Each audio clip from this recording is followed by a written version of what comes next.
Assalamualaikum warahmatullahi wabarakatuh. Kami dari kelompok 9 akan mempresentasikan materi tentang crowdfunding. Sebelum memulai presentasi ini, izinkan kami akan memperkenalkan diri terlebih dahulu.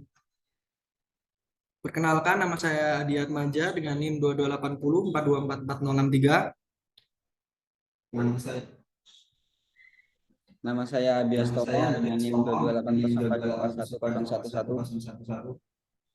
228014111. Nama saya Rayon Adrianto dengan NIM 22804. Nama saya Aden Prayuda dengan NIM 424066. Perkenalkan, nama saya Aleta Senera Romayor dengan NIM 18804249001.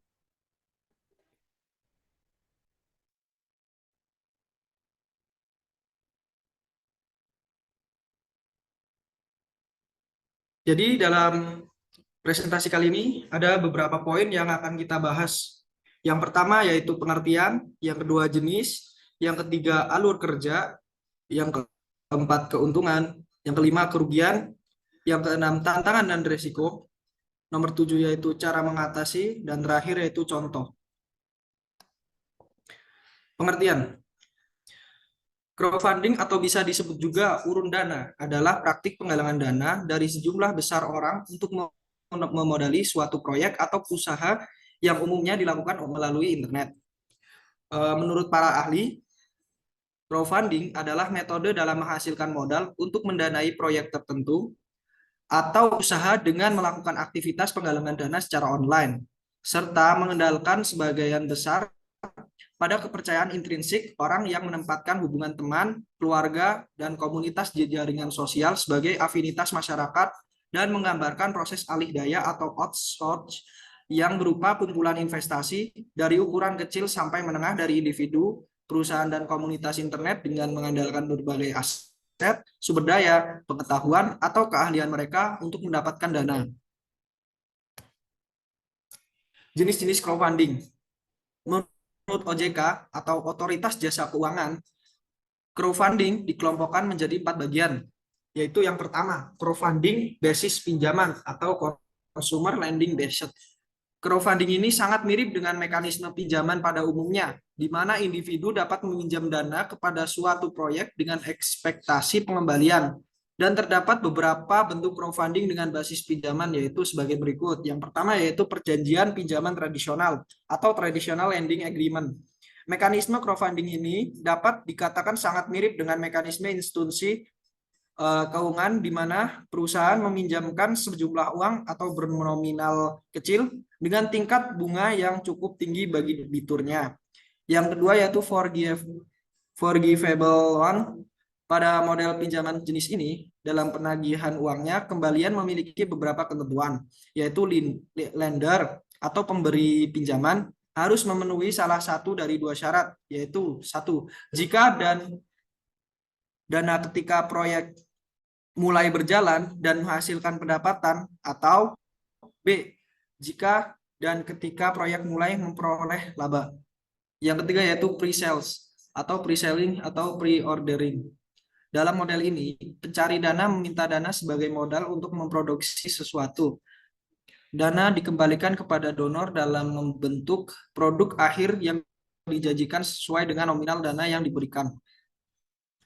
Materi selanjutnya akan saya serahkan kepada Raihan Ardianto. Baik, di sini saya akan melanjutkan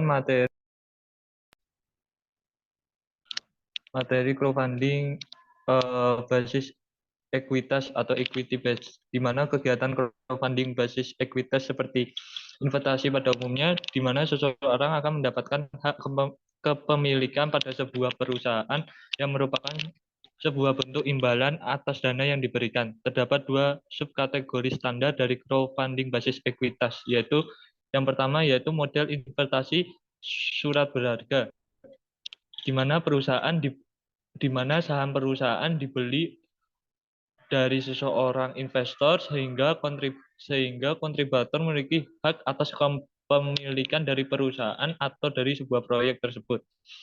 Yang kedua yaitu model bagi hasil. Pada kategori ini kontributor mendapatkan bagi hasil bagi hasil atau share dari revenue atau keuntungan dari sebuah proyek dan bukan saham pada perusahaan bersangkutan. Kategori ini sering disebut dengan istilah collective investment scheme atau skema investasi kolektif. Next.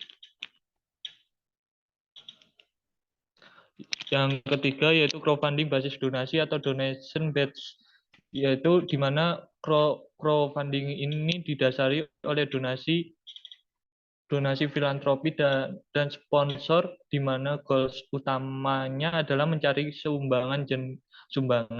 jenis sumbangan, dan crowdfunding ini disebut juga dengan micro trunks. Dalam crowdfunding jenis ini, para donatur berkontribusi dalam suatu proyek tanpa memiliki ekspektasi pengembalian dana yang telah dikontribusinya. Yang terakhir yaitu crowdfunding basis hadiah atau reward based. Jenis crowdfunding basis hadiah ini sering dioperasikan bersamaan dengan crowdfunding basis donasi, di mana jumlah kontribusi yang akan diberikan individu telah dipaketkan sesuai dengan hadiah yang akan diberikan. Pemberian hadiah ini bervariasi dan umumnya semakin besar sumbangan yang diberikan, semakin banyak atau semakin berkualitas hadiah yang diberikan. Contoh crowdfunding pada basis hadiah ini adalah Indogiving. Indogiving ini merupakan marketplace yang dimana terjadi transaksi untuk tujuan yang baik. Platform ini merupakan pendekatan kepada donatur yang telah ikut berperan aktif membantu mendonasikan dananya untuk suatu proyek. Selanjutnya akan dibacakan oleh Mas Abi.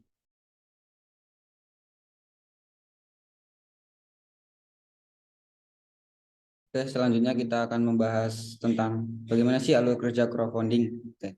Yang pertama itu ya, kita harus membuat proposal usaha. Untuk buat proposal usaha, buatlah proposal usaha yang menarik, informatif, dan interaktif agar orang lain tertarik untuk menanamkan modal pada bisnismu. Dengan begitu, informasi yang kamu berikan dalam proposal dapat diterima dengan baik oleh mereka yang menjadi investor.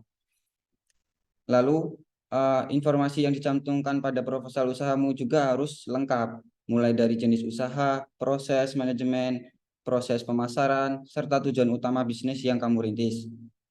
Kamu pun bisa menyajikan proposal usaha melalui teks, gambar, maupun video seperti company profile. Yang kedua yaitu mendaftar pada platform crowdfunding. Nah, setelah membuat proposal usaha, kamu tinggal mencari platform crowdfunding yang terpercaya dan memiliki regulasi yang resmi untuk mendaftarkan proposal milikmu. Dan tahap selanjutnya yaitu setelah kamu sudah membuat proposal usaha dan menemui platform yang cocok, nah selanjutnya itu kamu tinggal hanya memantau perkembangan proposal yang diajukan. Memantau perkembangan dan proposal usaha yang kamu daftarkan itu jika ada investor yang mengajukan pertanyaan terkait usahamu atau bisnismu, kamu pun dapat segera membalasnya dengan jawaban yang singkat, padat, dan jelas. Dengan begitu, para pemilik modal yang tertarik akan semakin yakin untuk berinvestasi pada usaha atau bisnismu. Materi selanjutnya akan dijelaskan oleh Mas Aden. Oke, materi selanjutnya yaitu keuntungan dan kelemahan crowdfunding. Crowdfunding merupakan salah satu metode pengumpulan dana yang paling banyak digunakan untuk perusahaan rintisan atau startup, karena memiliki beberapa keuntungan sebagai berikut. Yang pertama, proyek atau usaha menjadi lebih cepat dikenal. Untuk mendapatkan pendanaan, kau perlu menjelaskan rencana pengembangan bisnismu kepada publik terlebih dahulu. Hal ini tentunya akan membantu bisnismu agar lebih cepat semakin dikenal oleh publik. Kamu bisa memanfaatkan berbagai platform seperti website, media sosial, dan media alternatif lainnya untuk menginformasikan kampanye crowdfundingmu. Yang berikutnya yaitu memikat investor potensial. Crowdfunding juga berguna untuk mempertemukan pemilik bisnis dengan calon investor yang cocok. Oleh sebab itu, kamu bisa melakukan crowdfunding dengan menonjolkan ide bisnismu yang unik, menarik, dan memiliki potensi yang menjanjikan. Yang ketiga yaitu proses pengajuan mudah. Crowdfunding biasanya memiliki proses pengajuan yang mudah karena dapat dilakukan secara online. Dengan begitu, kamu tidak perlu bersusah payah untuk mengunjungi setiap calon investormu satu persatu. Berikutnya yaitu dapat menentukan sistem crowdfunding. Kamu juga kamu juga bisa menentukan sistem crowdfunding untuk bisnismu sendiri. Dalam hal ini, kamu perlu menyesuaikan jenis crowdfunding yang kamu gunakan dengan tujuan bisnismu. Berikutnya, mengurangi kompetisi. Dengan crowdfunding, kamu juga bisa menghindari kompetisi dengan perusahaan lain yang sudah dianggap ternama. Pasalnya, crowdfunding memungkinkanmu untuk menggalang dana dengan bermodal ide dan potensi bisnis saja. Yang terakhir yaitu membangun basis konsumen. Crowdfunding juga membantumu dalam membangun basis konsumen. Sebab melalui kampanye crowdfunding, informasi mengenai bisnismu akan terbuka bagi siapapun, termasuk konsumen potensial. Nah, itulah penjelasan lengkap mengenai crowdfunding. Dari penjelasan di atas dapat disimpulkan bahwa crowdfunding merupakan salah satu metode populer yang digunakan untuk melakukan pendanaan. Yang berikutnya yaitu kelemahan crowdfunding. Pengusaha yang mencari modal melewati crowdfunding seharusnya mempertimbangkan tentang administrasi dan akuntansi yang mereka hadapi. Resiko terjunnya inspirasi oleh investor yang turut membantu dalam mendanai perusahaan. Sebab bagi pemilik proyek sepatutnya memiliki inspirasi yang menarik supaya mudah untuk menarik pemodal. Berikutnya, resiko terhadap penipuan fraud yang akan membuat rendahnya kepercayaan donatur terhadap platform crowdfunding tersebut. Next. Berikutnya akan disampaikan oleh teman saya, Yaston. Oke, kali ini kita akan menjelaskan tentang solusi. Nah, crowdfunding kan memiliki beberapa risiko dan kerugian seperti risiko kegagalan proyek, risiko keamanan, informasi, risiko hukum, dan risiko keuangan. Namun ada beberapa cara untuk mengatasi risiko dan kerugian crowdfunding diantaranya. Lakukan penelitian yang cermat sebelum berinvestasi. Jadi sebelum berinvestasi dalam proyek crowdfunding, lakukan penelitian yang cermat tentang proyek tersebut, kredibilitas dan rekam jejak tim, dan kondisi pasar yang mempengaruhi proyek tersebut. Selanjutnya itu juga perlu pertimbang diversifikasi portofolio investasi. Jangan hanya memilih satu proyek crowdfunding.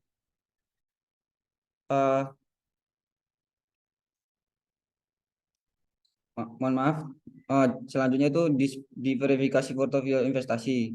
Jadi jangan hanya memilih satu proyek crowdfunding, tapi diversifikasi portofolio Anda dengan berinvestasi pada beberapa proyek crowdfunding yang berbeda. Diverifikasi dapat membantu mengurangi risiko dan kerugian jika salah satu proyek gagal. Selanjutnya yaitu perhatikan legalitas dan keamanan. Nah, pastikan proyek crowdfunding yang Anda pilih itu legal dan aman. Periksa latar belakang tim, legalitas proyek, serta keamanan data dan informasi. Lalu cek ulang terkait biaya dan risiko. Pastikan Anda memahami biaya dan risiko investasi crowdfunding. Baca dan periksa baik persyaratan dan ketentuan investasi untuk menghindari kejutan tak terduga. Lalu ikuti perkembangan proyek. Pastikan Anda harus terus mengikuti perkembangan proyek setelah melakukan investasi. Jangan ragu untuk menanyakan tim proyek tentang kemajuan proyek dan pertanyaan lain yang muncul.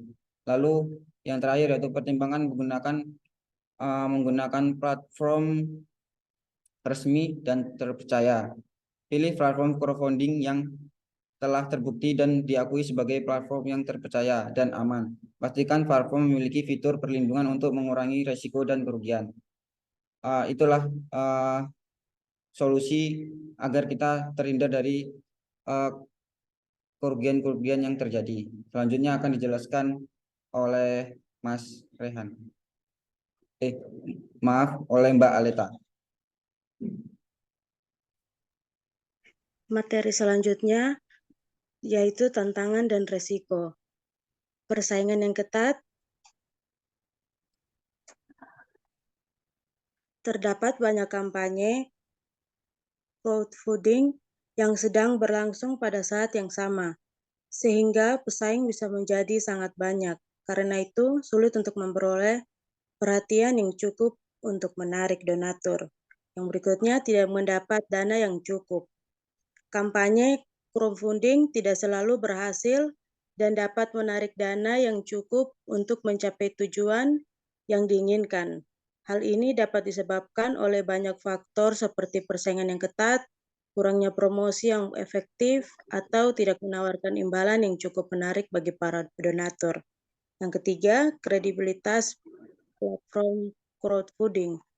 Tidak semua platform crowdfunding terpercaya, sehingga ada risiko bahwa dana yang dikumpulkan tidak akan dikelola dengan baik oleh platform crowdfunding atau bahkan diambil oleh pihak platform itu sendiri. Next. Contoh crowdfunding sebagai berikut. Kita bisa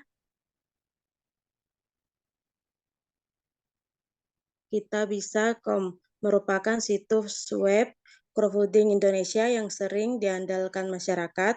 Adapun proyek yang sudah berhasil dibantu oleh situs ini yaitu untuk kesehatan, bencana alam, dana pendidikan, dan proyek lainnya. Yang berikutnya, Ayo Peduli ID. Sama seperti Ayo Peduli juga menyediakan situs web yang bisa dimanfaatkan oleh mereka yang membutuhkan bantuan. Di sini penggalangan dana sudah dilakukan untuk berbagai macam kegiatan sosial seperti bencana alam, membantu mereka yang ekonominya kurang mampu, membantu pendidikan seseorang, dan lainnya. Berikut Invest3, platform crowdfunding yang mempertemukan pemberi pinjaman dan pinjaman dengan tujuan memberikan pinjaman modal kerja bagi pelaku usaha kecil dan menengah. Dana Didik, platform crowdfunding yang fokus pada pendanaan pendidikan dan beasiswa bagi anak-anak dari keluarga kurang mampu di Indonesia. Sekian presentasi dari kami kelompok 9 dan saya kembalikan ke moderator.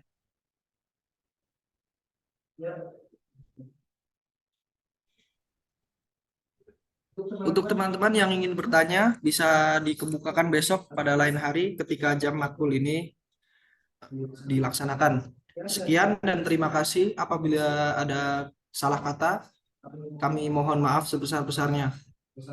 Wassalamualaikum warahmatullahi wabarakatuh.